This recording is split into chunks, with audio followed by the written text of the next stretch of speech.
First, I want to thank you for accepting my invitation and accepting to be on my show. Sure thing. So, I thought to introduce you to my audience. Right. So, can you please introduce yourself? Okay, my name is Kevin, a cloud engineer. I am in Kenya, which is in East Africa. So I have a couple of years in IT, mainly in tech support and barely at AWS Cloud.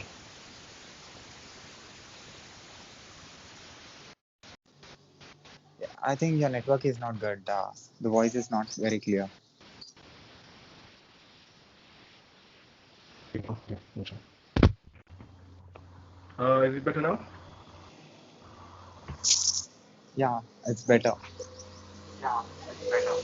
Oh, great. Yeah, like I was saying, I have a few years in IT, mainly in tech support, and barely 2 years in development, web development to be specific.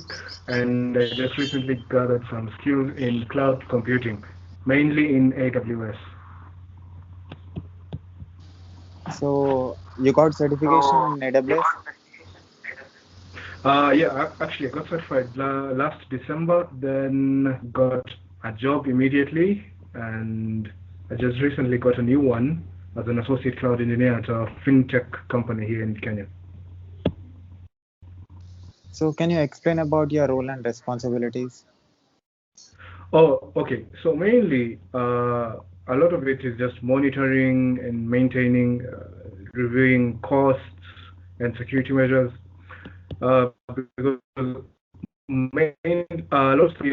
most people usually would say that cost is a major thing when it comes to cloud, and they usually would use a lot.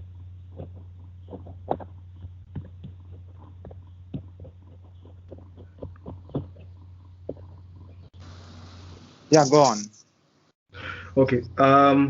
Well, cloud computing is large, so a lot of stuff you just learn on your own, or if you have a team, you can delegate the duties, such as deployment. You really need to know a lot of Linux. Well, not a lot, but just enough to get you by. Maybe learn some patching, learn how to perform patches, use Puppet and Chef automation tools. But I would prefer using Ansible for automating a lot of stuff, because in some environments you might get someone has deployed maybe 20 VMs, and you need to control every VM at once instead of going through every virtual machine or instance one step at a time. You just do it at once. So a lot of it is mostly meetings and management. Mainly that's what you do. A lot of meetings. So, what are the services that is needed for a cloud engineer to know? Okay. First and foremost, you should know like compute. Okay, depends on the cloud provider service you're using, but for my case, you must know your way around computing, networking, and storage. And right now, the buzz is all going about Docker and containers and Kubernetes. So having good knowledge in Docker mainly, Kubernetes is a bit advanced. So you can start with Docker, then work your way through K8's Kubernetes. Then you need to know how to automate things so that you don't really have to redo everything every time. So learning a little Python wouldn't hurt. So I would advise on learning Python, and also learn just a bit of programming. So because you might also be using a lot of APIs. So for my case, since some of the companies we work for use API gateways, you must know how to configure a few things here and there. So, how much experience that you have as a cloud engineer? As a cloud engineer, I would say about 2 years. I had started playing around with the AWS console 2 years ago, but I got recently certified, so I would say I have enough skills but there's still a lot to learn. I'm also acquainting myself with Microsoft Azure so as to become multi-cloud certified and have all the skills all around in the cloud. So, is it important for a beginner to learn all the services or the major services in order to get job? Okay, for beginner, I would say for AWS, if you already have experience in IT, I wouldn't go for the cloud practitioner. I would just skip through and go to the solutions architect like I did. Once you have enough knowledge, because solutions architect gives you a broad knowledge of every AWS service there is. So once you get equipped with enough knowledge, then you do your hands-on labs, a lot of hands-on labs. So what I would say would give you a job is if you can perform maybe continuous integration and continuous deployment. It's not as difficult as it seems. And just work your way around using IAM, a lot of labs. The labs will really help you a lot. And just some Docker. You don't really need to know much. Just know your way around the console, use containers a bit, then I believe you're good. Deployments. There's a lot of websites such as workshops.aws. This is the official AWS site that offers about 100 labs for you to complete and get some good knowledge on real time or production level job experience. So, in associate level, as a cloud architect associate level, what are the services that will be covered and what is the knowledge that they get, that you got? Okay, from the exam or work experience? Exam and that position, what is the knowledge that position has? Okay. From the exam, well, you cover everything. So a solutions architect will be able to deploy infrastructure, translate a business or client needs to tangible infrastructure. Like you can come up with diagrams from, say, for example, a business or a partner who maybe approaches you or your company. They want to use a certain service. So you can advise them on the best services to use and costs and high reliability and a lot of stuff. So basically, as solutions architect, you should know how to. You just advise. It's mainly an advisory role to the customer, so that you can translate all the business needs to cloud agnostic requirements. Can you give an example what a customer needs and what a solution architect design and tell the customer? Okay. So say for example, a customer comes, they say they have an Android app on hosted on EC2, and they're receiving too many hits on their servers, so all the servers are going down, and maybe they have the servers are really slow when the user interacts with the application. So you must come up with a solution to fix the problem. Now, you'd have to ask them what the application is coded on and where it is hosted. So they already told you it's on EC2.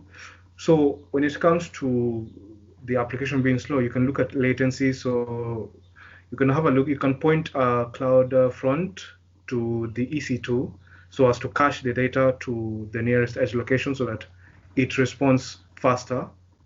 Then you can also look at the database and you can implement Elastic Cache for Redis or memcached. So it will cache the queries into the database so that it returns your data really quickly. So once you do that, at least it happens gradually. You wouldn't expect it like to change all at once, but gradually. So when the customer sees some changes, at least he's now satisfied and confident that you've done a really good job. So a beginner don't know what a customer needs since he's not into the job, right? So how he should show his knowledge or tell the recruiter that I can handle this if you give me a job. Okay, so like I mentioned earlier, the labs, when you do the labs, try to post them on Medium or LinkedIn, just a short post, not nothing too complex.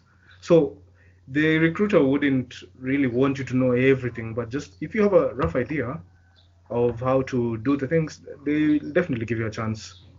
That is my opinion. So can you tell me the questions that you were asked in your first interview as a cloud for the cloud engineer position? Okay, okay, it depends. They will start with the technical, then behavioral interviews, but let's focus on the technical because that's where the important bit is. So, first of all, they'll ask what do you understand by AWS? And something that is also common, what do you understand by DevOps? What is your own understanding of DevOps? Or how would you use DevOps in your day-to-day running of tasks at work? Second thing is mostly they would use scenarios like the one I mentioned above. They'll give you a use case, then you have to decipher everything and come up with a solution. Nothing too complex. Some are actually very easy, but due to maybe some tension, you might freak out and answer the wrong thing. Okay, Yeah. so so you don't need deep knowledge. Not as much, not as much. So long as you can prove like with your projects, they'll speak a lot. They speak a lot. The projects that you do.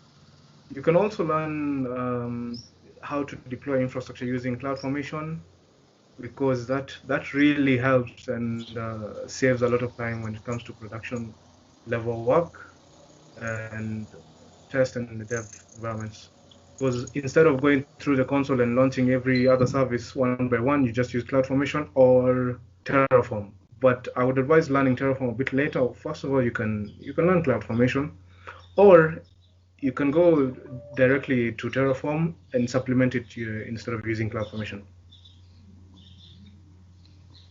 So if a beginner did the certification, the cloud architect certification, Mhm. so uh, he's eligible for what kind of jobs?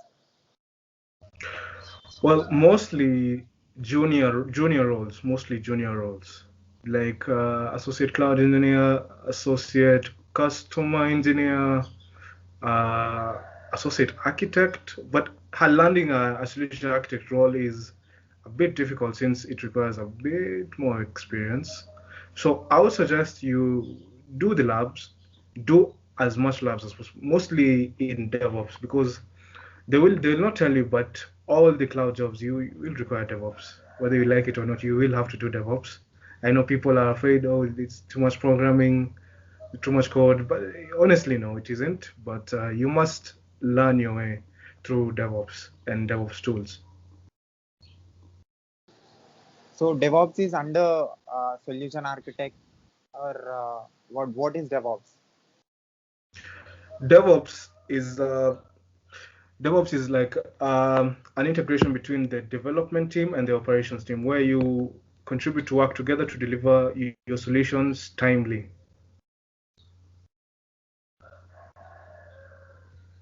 And you said if you are good in if you are a cloud architect, you will be interacting with the customers and knowing the needs of the Yeah. customers and trying to design what customer needs and Yes.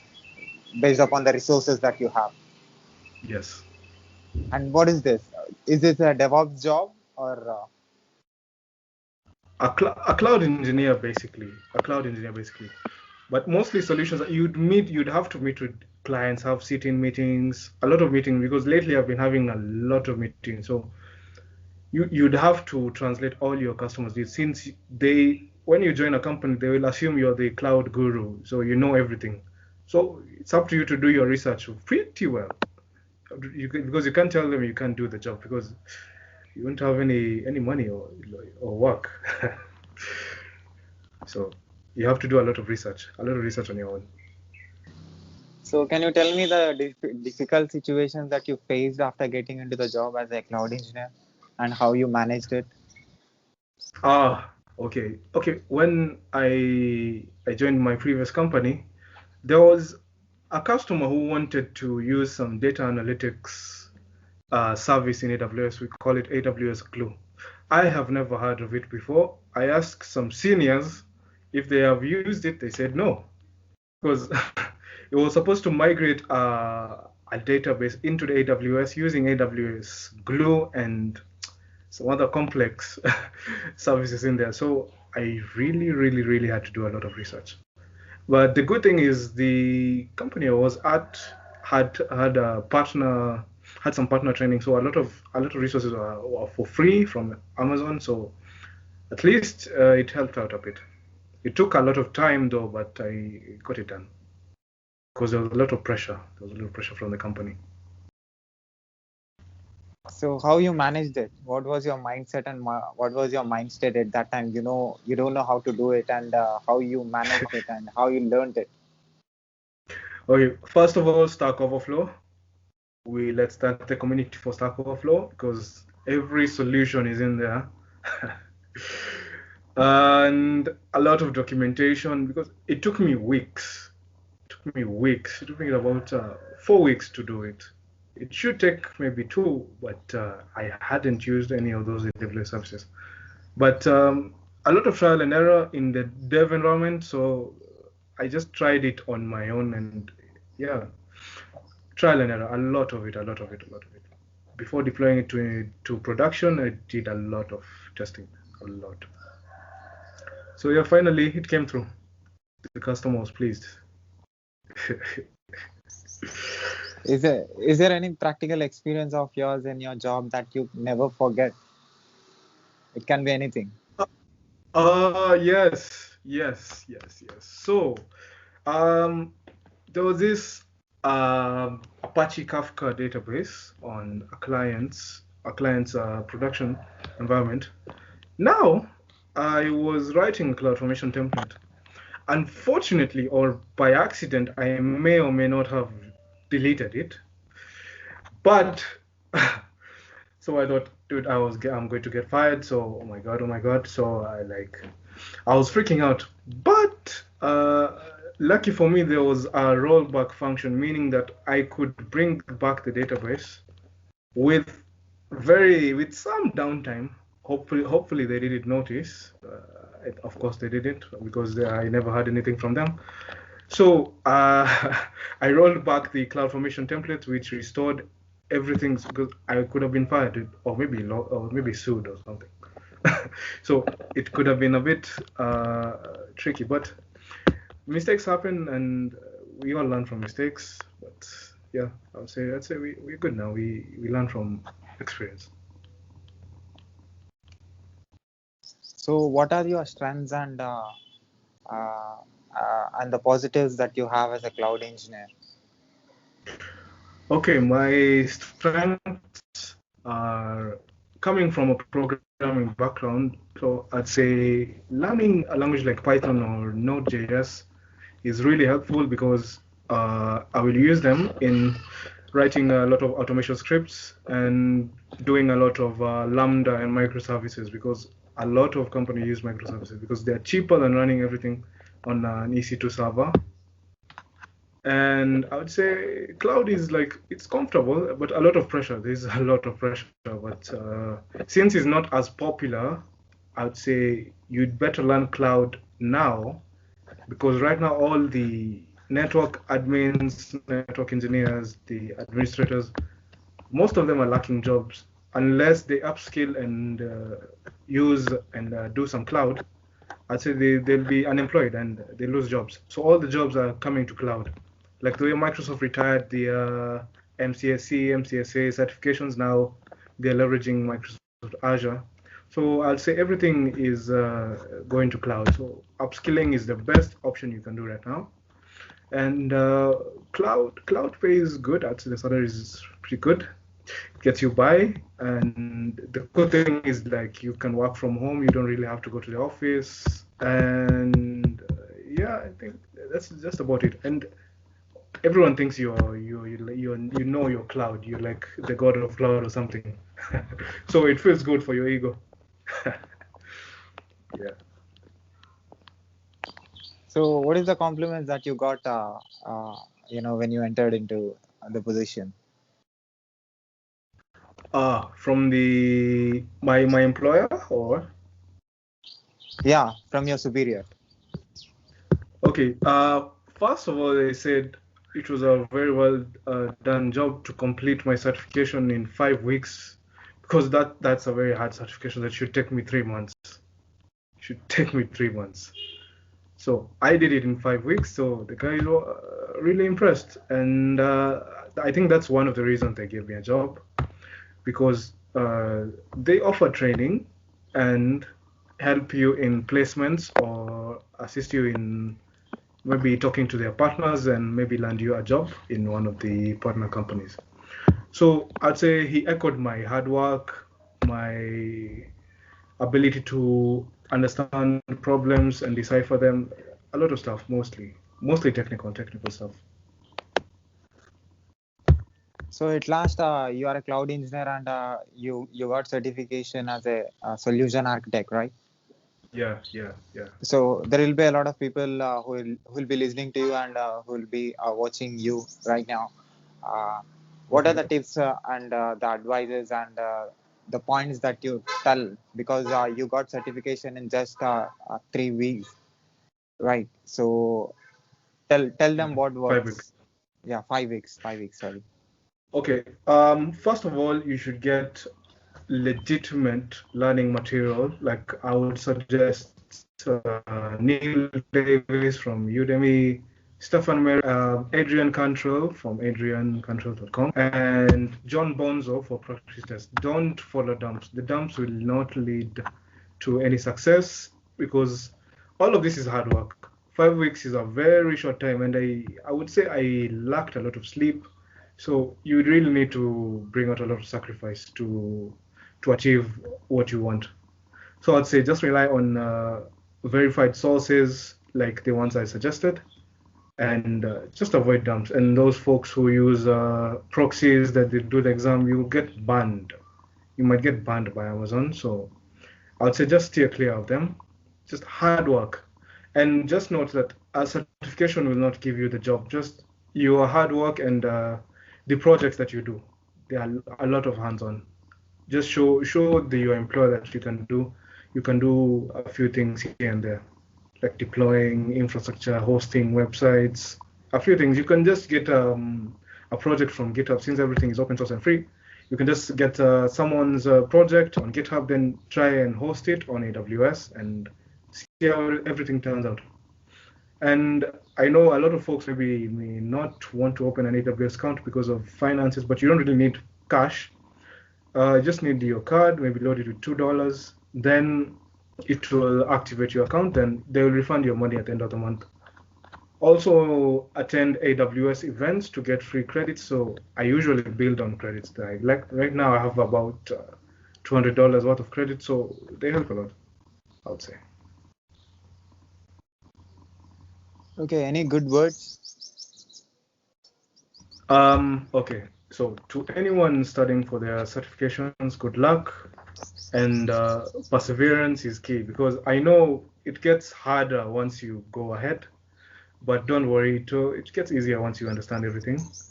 You'll get it. You make it. And the cloud is very large, and there are lots of job opportunities. So don't worry. I know a lot of us are stressed because of the COVID-19 and lack of finances, but keep your hopes up.